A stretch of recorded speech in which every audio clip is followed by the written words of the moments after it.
Nous, ministres de l'Éducation des pays participants à l'activité évaluation de la qualité des manuels scolaires des projets ressources éducatives,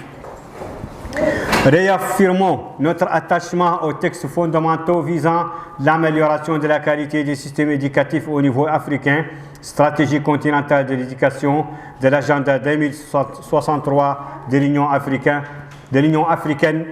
au niveau mondial, au DD 4 du cadre d'action éducation 2030. Réaffirmons l'engagement de nos pays à poursuivre et à renforcer les réformes de nos systèmes éducatifs conformément à ces textes fondamentaux en prenant en compte les priorités nationales inscrites dans nos plans sectoriels de l'éducation. Saluons l'initiative du projet d'appui à la production et diffusion des ressources éducatives pour les primaires et les secondaires en Afrique subsaharienne francophone qui s'inscrit dans la dynamique de réforme de nos systèmes éducatifs. Exprimons notre volonté d'œuvrer pour soutenir l'accès équitable et inclusif de nos élèves du primaire et du secondaire aux ressources éducatives dont la finalité est l'amélioration de la qualité de nos apprentissages. Constatons, au regard des évaluations PASEC et du rapport périodique de l'OQE, que la disponibilité du manuel scolaire est une variable fortement contributive dans les performances scolaires des apprenants. Saluons de ce fait la mise en œuvre de l'activité évaluation des manuels scolaires des projets appui à la production et diffusion des ressources éducatives pour les primaires et les secondaires en Afrique subsaharienne francophone dans nos pays. Exprimons notre volonté d'œuvrer pour l'atteinte de l'objectif général de ce volet qui est d'améliorer la qualité du processus de conception et d'évaluation des manuels scolaires. Engageons nos pays à prendre en compte les recommandations des rapports consolidés de cette évaluation, notamment en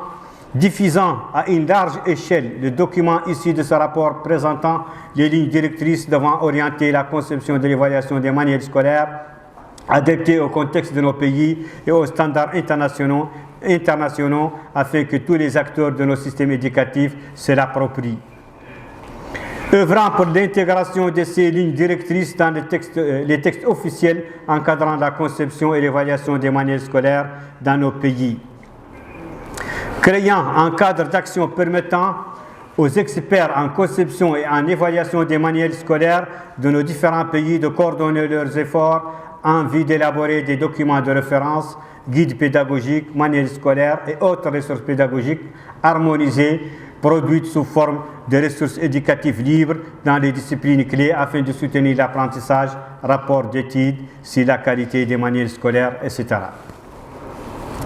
Soutenant les efforts du projet ressources éducatives pour renforcer la mutualisation et la collaboration entre pays pour la production et l'accès aux ressources éducatives par les élèves et les établissements secondaires. Mettant en place des mécanismes de suivi et évaluation de la prise en compte de ces recommandations. Entendons promouvoir dans le cadre de réunions des instances de la Confémen et des sessions ministérielles de l'UNESCO la participation d'autres pays d'Afrique subsaharienne francophone au volet évaluation des manuels scolaires des projets ressources éducatives et le renforcement de la mutualisation et la collaboration pour la production et l'accès aux ressources éducatives auprès de nos pairs ministres de l'Éducation. Fait à Cotonou le 11 novembre 2021. Merci.